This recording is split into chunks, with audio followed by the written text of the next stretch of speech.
ওসমান হাদিকে দেখে ভয় পাওয়া যাবে না, ওসমান হাদির মতো হতে হবে, দেশপ্রেম থাকতে হবে সবার মধ্যে।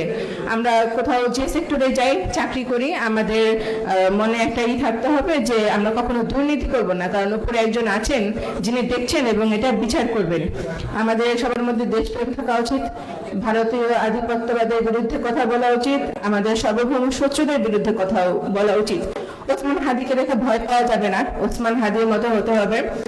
আমাদের ওসমান হাদি যেরকম বলে যে আমাদের মায়ের পেট থেকে জন্মই হয়েছে শহীদ হওয়ার জন্য।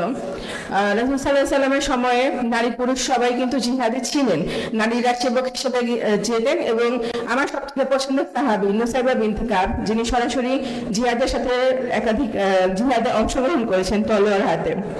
তো আমরা সবসময় শহীদ তামান্না বজায় রাখবো এবং সাহস, শৃঙ্খলা, আত্মবিশ্বাস এবং নিয়ম শৃঙ্খলা দিয়ে বিশ্ববিদ্যালয়ে চলবো। অনেক ভালো কিছুই হবে এবং সবাই সবার সুন্দর গন্তব্যে পৌঁছান এই কামনায় থাকবে। ধন্যবাদ।